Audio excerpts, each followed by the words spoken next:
Hello BSc second year student, कैसे हैं आप सभी लोग। उम्मीद है आप लोग बहुत अच्छे होंगे। माय नेम इज आशीष गिरी। आज के इस वीडियो के अंदर हम डिस्कस करेंगे बीएससी सेकेंड ईयर जियोलॉजी के 4th सेमेस्टर में आपका थ्योरेटिकल पेपर आता है gene technology, immunology and computational biology. Student, इस सेमेस्टर से ऑलरेडी मैं कई सारी इंपॉर्टेंट वीडियोस कवर कर चुका हूं जो कि आपके एग्जाम पेपर के लिए मोस्ट इंपॉर्टेंट है। तो अगर आप उन वीडियोस को देखना चाहते हैं तो इसी वीडियो के डिस्क्रिप्शन बॉक्स में आपको एक लिंक मिलेगा। जैसे ही आप उस लिंक पर क्लिक करेंगे आप डायरेक्ट उस प्लेलिस्ट तक पहुंच जाएंगे। स्टूडेंट, हमने बायोटेक्नोलॉजी के सभी लेक्चर्स को कवर कर लिया है। हमने एक नया चैप्टर स्टार्ट किया था सेल सिग्नलिंग, जिसके 2 पार्ट्स में ऑलरेडी कवर कर चुका हूं। सेकंड पार्ट के अंदर हमने डिस्कस किया था types of cell signalling. Types of cell signalling के अंदर हमने जाना कि सेल सिग्नलिंग कितने टाइप्स के होते हैं। आज की इस वीडियो के अंदर हम डिस्कस करेंगे सिग्नलिंग मॉलिक्यूल के बारे में। ये सिग्नल मॉलिक्यूल क्या होते हैं, किन किन फॉर्म में पाए जाते हैं, कितने टाइप्स के होते हैं, इस वीडियो के अंदर हम डिटेल में डिस्कस करेंगे। स्टूडेंट, ये चैप्टर काफी ज्यादा इंपॉर्टेंट है। एक बार मैं फिर से रिपीट कर दूं, यदि आप आगे आने वाले समय में एमएससी एंट्रेंस एग्जाम की प्रिपरेशन करते हैं या किसी मेडिकल एंट्रेंस एग्जाम की प्रिपरेशन करते हैं या CSIR नेट लाइफ साइंस की प्रिपरेशन करते हैं तो वहां पर यह चैप्टर काफी ज्यादा इंपॉर्टेंट है। ठीक है, तो अगर आप लोग बेसिक्स कवर करेंगे तो आगे आने वाले समय में आपको प्रॉब्लम नहीं होगी। हेडिंग डाल लीजिए सिग्नलिंग मॉलिक्यूल। आइए जानते हैं कि सिग्नल मॉलिक्यूल क्या होते हैं। स्टूडेंट, जितने भी एक्स्ट्रा सेलुलर सिग्नल मॉलिक्यूल होते हैं वो निम्नलिखित प्रकार के होते हैं, जैसे कि स्टेरॉइड हार्मोन्स। स्टेरॉइड हार्मोन्स के बारे में डिस्कस करें तो स्टेरॉइड हार्मोन जैविक रूप से एक्टिव एक ऑर्गेनिक कंपाउंड होता है और ये हाइड्रोफोबिक होता है, यानी कि वाटर से बहुत ज्यादा हेट करने वाला, ठीक है, जल विरोधी होता है। जल विरोधी सिग्नलिंग मॉलिक्यूल का ये फंक्शन करते हैं, जैसे कि टेस्टोस्टेरोन होते हैं, एस्ट्रोजन होता है या प्रोजेस्टेरोन होता है या कॉर्टिकोस्टेरॉइड होता है या एक्डाइसोन होता है। ये सब स्टेरॉइड हार्मोन्स होते हैं क्योंकि इनका संश्लेषण जो होता है वो कॉर्टिसोल से होता है। अतः ये प्लाज्मा मेम्ब्रेन से सरलता से गुजर पाते हैं, यानी कि ये आसानी से प्लाज्मा मेम्ब्रेन से पास हो जाते हैं और कोशिका के अंदर प्रवेश कर सकते हैं। कोशिका के अंदर इंट्रासेलुलर रिसेप्टर से जुड़ करके ये न्यूक्लियर रिसेप्टर प्रोटीन का कार्य करते हैं। इनमें सिग्नल मॉलिक्यूल लिगेंड तथा डीएनए से जुड़ने के लिए विशिष्ट बाइंडिंग साइट होती है, एक स्पेसिफिक बाइंडिंग साइट्स होती हैं जिससे ये बाइंड करते हैं। ये ट्रांसक्रिप्शन फैक्टर के समान स्पेसिफिक या विशिष्ट जीन या डीएनए को संक्रमित करते हैं। अतः स्टेरॉइड हार्मोन सीधे जीन अभिव्यक्ति यानी कि जो हमारा जीन एक्सप्रेशन होता है उसको अफेक्ट करते हैं।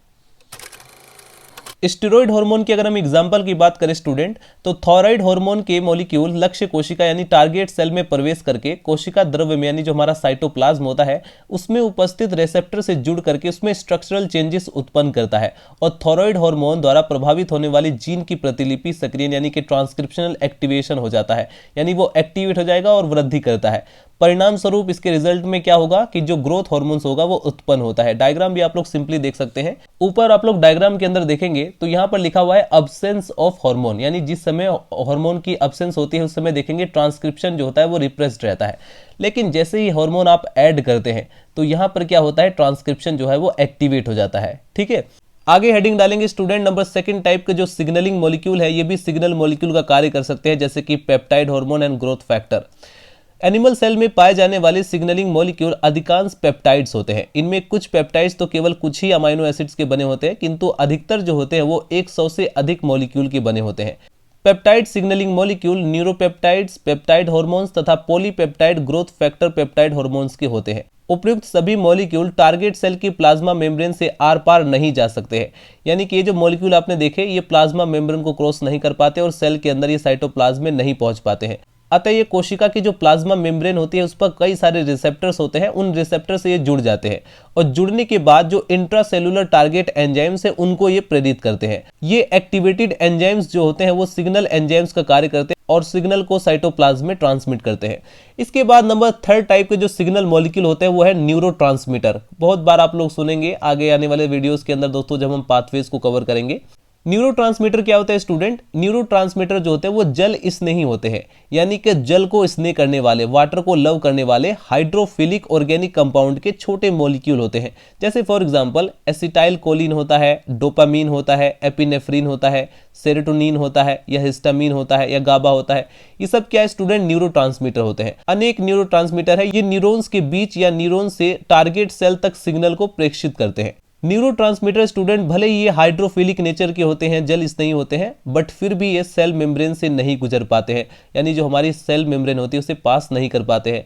अतः जो टारगेट सेल है उसके सरफेस पर उपस्थित रिसेप्टर मॉलिक्यूल से ये बंद करके न्यूरोट्रांसमीटर कोशिका कला में आयन चैनल को ओपन कर देते हैं, जिससे कि आयन कोशिका के अंदर प्रवेश कर पाए। इसके बाद स्टूडेंट नंबर 4 टाइप के जो सिग्नल मॉलिक्यूल है वो है इकोसैनोइड्स। इकोसैनोइड सिग्नल मॉलिक्यूल जो होते हैं वो लिपिड मॉलिक्यूल होते हैं और ये 20 कार्बन मॉलिक्यूल वाली पॉली अनसैचुरेटेड फैटी एसिड्स के बने होते हैं। प्रोस्टाग्लैंडिस या प्रोस्टासाइक्लिन है या थ्रोम्बोक्सेन होता है या ल्यूकोट्राइन होते हैं, ये सब क्या है, इकोसैनोइड्स के वर्ग के अंदर आते हैं। ये ऑटोक्राइन एवं पैराक्राइन सिग्नलिंग पाथवे में भाग लेते हैं। इनके द्वारा लक्ष्य कोशिका यानी जो टारगेट सेल होती है उसमें विभिन्न प्रकार की प्रतिक्रियाएं उत्प्रेरित की जाती हैं। इसके बाद नंबर 5 टाइप का जो सिग्नल मॉलिक्यूल है वो है नाइट्रिक ऑक्साइड और कार्बन मोनोऑक्साइड। मोस्ट इंपॉर्टेंट है ये भी, इससे रिलेटेड भी कई सारे पाथवेज हैं जो कि मुझे आपको समझाने हैं। तंत्रिका तंत्र यानी जो हमारा नर्वस सिस्टम होता है या इम्यून सिस्टम होता है, ब्लड वेस्कुलर सिस्टम में सिग्नल परिसंचालन में nitric oxide paracrine signalling molecule का कार्य करता है। इनके जो मॉलिक्यूल होते हैं वो टारगेट सेल की कोशिका कला से सरलता से डिफ्यूज होकर के साइटोप्लाज्म में पहुंच जाते हैं, राइट। यानी कि अभी तक हमने कुछ हार्मोन्स ऐसे भी देखे जो कि सेल मेम्ब्रेन को पास नहीं कर पा रहे थे, लेकिन ये एक ऐसे सिग्नल मॉलिक्यूल्स हैं जो कि पास कर पा रहे हैं, ठीक है। डिफ्यूजन के द्वारा ये जो है पास हो जाते हैं। डिफ्यूज होकर के स्टूडेंट ये साइटोप्लाज्म में पहुंचने पर अंतःकोशिकीय लक्ष्य एंजाइम जो होता है, जो टारगेट एंजाइम्स की क्रियाशीलता को परिवर्तित करते हैं। यह मेनली क्या है, जो सेकेंडरी मैसेंजर होता है साइक्लिक जीएमपी, उसको ये प्रेरित करते हैं अथवा कुछ विशेष जो टारगेट प्रोटीन्स हैं उनको परिवर्तित करता है। इस क्रिया में प्रोटीन के सिस्टीन कंपोनेंट्स का नाइट्रोसाइलेशन होता है। नाइट्रिक ऑक्साइड के प्रभाव से रुधिर वाहिनियों की चिकनी व अनैच्छिक पेशियां शिथिल हो जाती हैं, जिससे यह अन्य रुधिर वाहिनियों में फैल जाती है। कार्बन मोनोऑक्साइड के मॉलिक्यूल भी सिग्नलिंग मॉलिक्यूल का फंक्शन करते हैं। ये तंत्रिका तंत्र में न्यूरोट्रांसमीटर का तथा और जो हमारी ब्लड वेसल्स होती है उनके फैलने में मध्यस्थ का कार्य करते हैं। इसके बाद स्टूडेंट नंबर 6 टाइप का जो सिग्नलिंग मॉलिक्यूल है वो है प्लांट हार्मोन्स। पादपों में यानी जो हमारे पौधे होते हैं, जो प्लांट्स होते हैं, उसमें ग्रोथ एवं परिवर्धन में, डेवलपमेंट में प्लांट हार्मोन की महत्वपूर्ण भूमिका अदा करते हैं तथा बाह्य पर्यावरण से प्रेषित सिग्नल के प्रति पादपों के विभिन्न भागों में उत्पन्न क्रिया के बीच समन्वय स्थापित करते हैं। ऑक्सिन्स होते हैं, साइटोकाइंस होते हैं, जिब्रेलिन्स होते हैं या इथाइलिन है या एब्सिसिक एसिड्स होते हैं, ये सब एक मेन प्लांट हार्मोन्स का कार्य करते हैं, राइट। इन सभी हार्मोन्स को आगे चलकर हम बहुत ज्यादा डिटेल में पढ़ेंगे। तो स्टूडेंट आज के इस वीडियो के अंदर हमने जाना सिग्नलिंग मॉलिक्यूल के बारे में। सिग्नलिंग मॉलिक्यूल क्या होते हैं, कितने टाइप्स के होते हैं, किन किन फॉर्म में ये पाए जाते हैं। नेक्स्ट वीडियो के अंदर हम डिस्कस करेंगे रिसेप्टर के बारे में। ये जो सिग्नल मॉलिक्यूल है ये आकर के रिसेप्टर से बाइंड करता है, तो रिसेप्टर बेसिकली क्या है और रिसेप्टर कितने टाइप का होता है और सेल सरफेस रिसेप्टर क्या होता है, इनसे रिलेटेड कुछ पाथवेज हैं, उनको भी हमें आने वाली वीडियोस के अंदर कवर करना है। तो अभी हम लोग बेसिक्स कवर कर रहे हैं सेल सिग्नलिंग का, जिसके अंदर आ रहे हैं सब सिग्नल मॉलिक्यूल, रिसेप्टर, ये सब आते हैं। तो मिलते हैं स्टूडेंट नेक्स्ट वीडियो में। अगर आपका कोई भी डाउट हो तो आप लोग कमेंट सेक्शन में मेंशन कर सकते हैं। मिलते हैं नेक्स्ट वीडियो में। Bye bye, Tata.